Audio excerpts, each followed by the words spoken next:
التوحش اللي بقى موجود بقى غير طبيعي. الحمل كده تقيل، خفوا علينا شويه. كبيرا بدا حجم الصدمة، أحدهم باكيا وآخر حزينا والثالث خائفا. تلك أبرز ردود فعل إعلاميين مصريين قابعين خلف الشاشات بعد توقف برنامج رفيقهم إبراهيم عيسى، ردود أثارت تعجبا وريبة من رواد مواقع التواصل الاجتماعي. اوعى تفرح في سكوت إعلامي أو إسكات إعلامي، اوعى اوعى، لأنه هيجي اليوم وتسكت أنت. شيء محزن ومؤسف وبائس. وحياة أمي أنا ما بدمع على إبراهيم، أنا بدمع على حال البلد اللي بقى وحش قوي. ما حدث لإبراهيم عيسى مزعج جدا جدا جدا. هكذا أيقظت الأزمة مخاوف كثير منهم من ملاقاة المصير ذاته، فما جرى مع رئيس تحرير صحيفة المقال وفق مراقبين ليس أول القمع ولن يكون آخره. أكلت يوم أكل الثور الأبيض. الله أعلم هنطلع منها إزاي.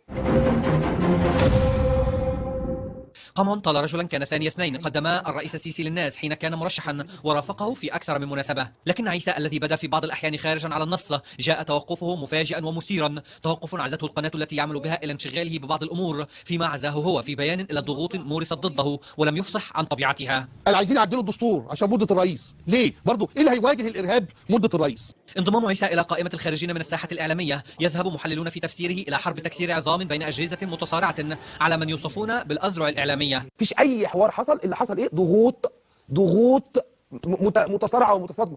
وبعيدا عن حقيقة الأسباب وراء الأزمة، يبقى المؤكد أنها لا تضيف برهانا جديدا على المشهد الإعلامي في مصر الآن، سيما ونحن نتحدث عن بلد يواجه فيه نقيب صحفييها حكما بالحبس. ولمناقشة هذا الموضوع رحب بضيفي في الاستوديو الكاتب الصحفي الأستاذ محمد القدوسي. رحب بك معنا أستاذ القدوسي. تقييمك لحالة إبراهيم عيسى، ومن قبل إبراهيم عيسى كان هناك عمرو الليثي ويسري فودة وريم ماجد وليليان داوود، ما الذي يحدث؟ شوف، يعني الحقيقة إنه قليل من الصلابة يصلح المواجهة، لكن الله يرحمه أحمد فؤاد نجم كان له قصيدة شهيرة اللي هي يا واد يا يويو يا مبرراتي. كويس، يويو، عارف اليويو اللي هي اللعبه اللي كنا تقل كده بنربطه في استك ونحدفه ويرجع. لازم ما تكونش يويو، ما ينفعش تكون يويو وتكون بتشتغل في الاعلام او تكون بتشتغل في السياسه، لازم يكون عندك حد لانتهاء المرونه، مش معنى كده انك انت تكون صلب من اول لحظه، لكن هناك لحظات وهناك مواقف لا تحتمل المرونه. انا عندي في الاعلام المصري في عدد كبير من اليويوهات، طبعا في ناس كويسه، في زملاء بنعتز بيهم، لكن هناك عدد كبير جدا من اليويوهات ظلوا مرنين مهما حدث. يعني الاستاذه ليليان داوود وجهت لها اسوأ اهانه يمكن ان توجه لاعلاميه ويمكن ان توجه لسيده في الكون، انها تنزل من بيتها بهدوم البيت يروحوا يجيبوها، وخرجت علشان تقول للرئيس السيسي انها تؤيده.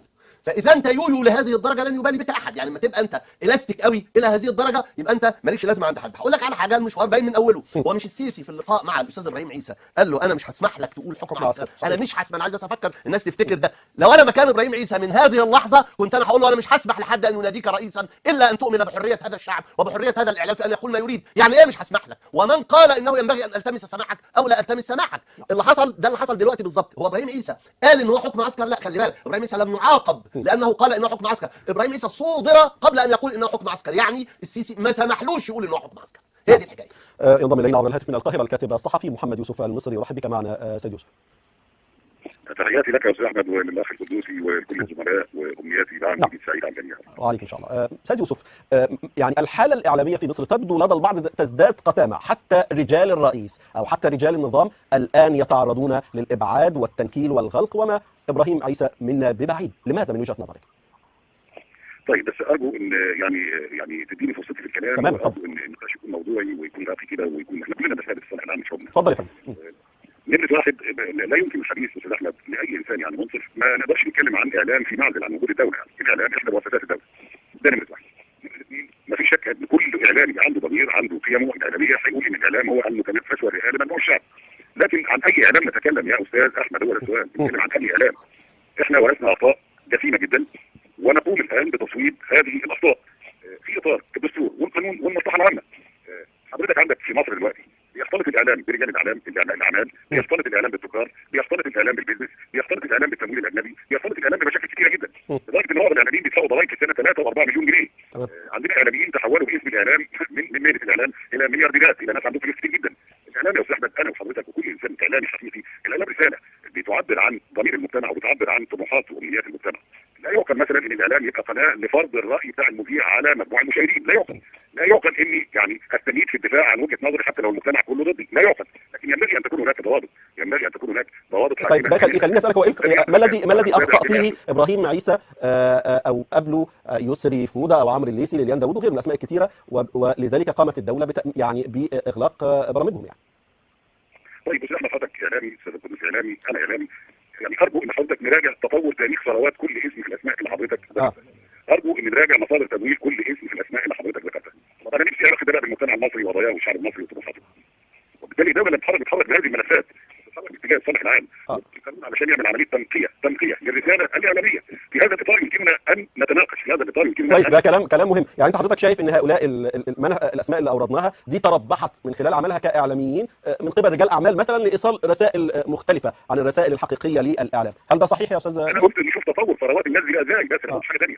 طيب كويس. يعني الناس دي كان معاهم ايه ودلوقتي بقى معاهم ايه؟ ده اللي بقوله. ابقى معايا يا استاذ يوسف، كلام حضرتك مهم. اذا استاذ قدوس الاستاذ يوسف المصري بيقول لك الدوله الان تصوب اخطاء الناس دول تربحوا من خلال رجال اعمال، فالدوله بتفك هذا الاشتباك يعني. انا ما زلت في حاله اليويو، في حاله المرونه، حيث ينبغي ان يكون هناك موقف حقيقي. طبعا ورثنا اخطاء ونقوم بتصويبها، هذا ما يقوله كل الطغاه الذين تعاقبوا على مصر من 200 سنه. انت من 200 سنه وانت في ظل حكم عسكر، الاخطاء التي تورثتها بسبب حكم عسكر، عايز تغيرها بس من غير ما تغير حكم العسكر. اذا كان في حد عاقل يمكن ان يقول ان استخدام نفس المقدمات يؤدي الى نتائج مختلفه، اعتقد يعني يبقى هذا كلام له خبيء معناه ليس لنا عقوله. واحد، اثنين، بيدفعوا ضرائب. طب المفروض يتهربوا عشان الاستاذ محمد يوسف المصري يبقى سعيد؟ المفروض هم يتهربوا، بيدفعوا ضرائب على ناس شرفاء، ناس كويسين.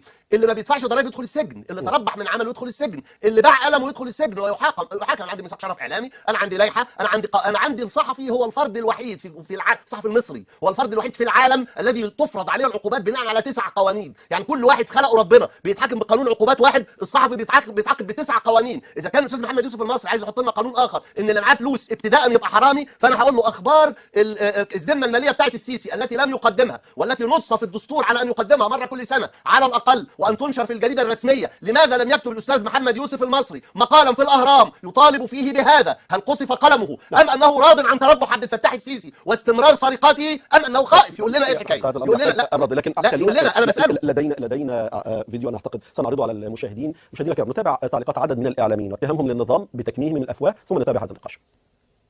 اكلت يوم اكل الثور الابيض، ولو كلنا ما اتكلمناش عن ابراهيم فكلنا رؤوسنا هيطاح بيها او هنسكت. على فكره انا مجهزه البيان بتاعي، والبيان بتاعي ان انا هتفرغ للحياكه وشغل منزل. فانا بقول لكل اخواننا اللي قعدوا، انتم السابقون ونحن اللاحقون، وربنا كرمكم انه انتوا جيتوا في اجواء تطلعوا على رجليكم. التعامل مع ابراهيم عيسى بالطريقه دي ما هو بيخوفنا انا كمان. يعني انا اشعر انه لو كده فهنعمل لك كده. انا قرفان قرف. بتضحك؟ اضحك يا عم، طز فينا. واستكمال هذا النقاش انضم الينا عبر الهاتف من الدوحه الدكتور السيد الكيلاني، استاذ في قسم الاعلام بجامعه قطر. ارحب بك معنا دكتور كيلاني.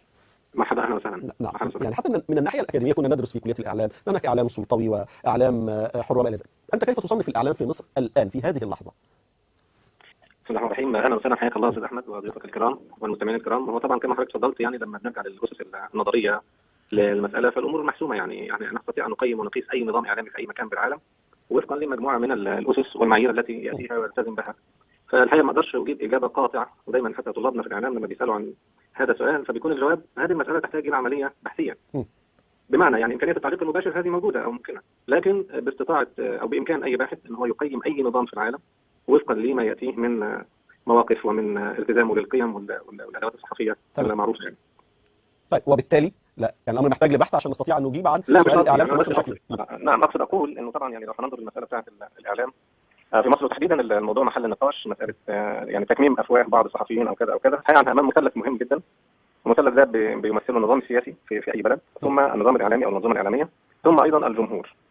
فلما نروح للنظام السياسي على سبيل المثال، فالمفروض النظام السياسي بيكون هل دوره فعلا بيكون منظم لمؤسسات الاعلام كمؤسسه ضمن المنظومه المجتمعيه يصلح لها المجال لتقوم بدورها في ضوء مسؤولياتها تجاه المجتمع، هل هو يكون بهذا الشكل ام يكون مستخدما لها بما يحقق له اهداف خاصه قد تكون بعيده عن المجتمع او عن قضاياه؟ دي نقطه.